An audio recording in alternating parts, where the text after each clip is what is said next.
এই বাংলাদেশের খেলা দেখলে ভাই মনে হয় জীবনে সবচেয়ে বড় ভুল করি। মাদারচোদের বাচ্চারা কোন দিন ওর ভিতরে খেলা হবে? মাদারচোদের বাচ্চারা খেলা খেলে খেলাটা 136 রান ইনিংসে মাত্র 124 রান করছে, তাও আবার মানে বোলিং দিয়ে, যারা বোলিং তারা ব্যাটিং করছে এসে। ও মানে এমন এমন করে খেলছে ভাই, যে মানে এমন করে টার্গেট করতেছে যে বোলিং মনে করেন যে হিটার হতে হবে, তাহলে তাহলে জিততে হবে। মাদারচোদের বাচ্চারা হাঙ্গের ব্যাটসম্যানরা খারাপ করে গাল দিক কি করবো? মাদারচোদের বাচ্চারা রান রেটটা এবার দেখো। বাচ্চা মাদারচোদ একটা hitter batsman, opening batsman 0 run করে আউট মাদারচোদ। তো এদিকে খাঙ্গি ছেলে মাত্র মাত্র 10 রান, 10 বলে 5 রান করে মাদারচোদের খাঙ্গি ছেলে বাল খেলে। তারপরে মেয়েদের লাউড়ার বাটা ভালো করে খেলতে খেলতে হঠাৎ করে মারা চুদে কত বড় শক্তি হয়। মাঙ্গি ছেলে কত 11 রান করে।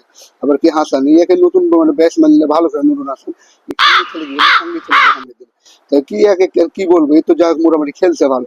জাকির আলী ক্যাপ্টেন তো কোনো মানই ওঠে না। এ শালা ক্যাপ্টেন কোনো বাল ছালো বুঝে না, মাঙ্গেনা ক্যাপ্টেন দেয়। আর এর আগে কি বলবো ভাই, এরা হলো বোলিং ভাই, বোলিং হয় এখন কিভাবে ভাই ব্যাটসম্যান নিয়ে কাজ করবে এখন। এখানে সাইফ হাসান একদিন মাত্র না খেলাতে খাঙ্গি সেমিফাইনাল ম্যাচটা হেরে হলো। 136 ইনিংসে 120 বলে 136 রান করতে হয় না। এশিয়া কাপ নিবে মাঙ্গি। কি গালি ছাড়া মনে মুখ দিয়ে কোনো কিছু বের হয় না। যা হোক, এদেরকে খেলা দেখা যাবে না আজ থেকে আর খেলা দেখবো না। আজ থেকে এটাই শেষ খেলা দেখা। এই মাদারচোদকে খেলা দেখে উদয় খনকার রাত জাগা চোখের নামতে কালি হওয়া হয়ে যাচ্ছে।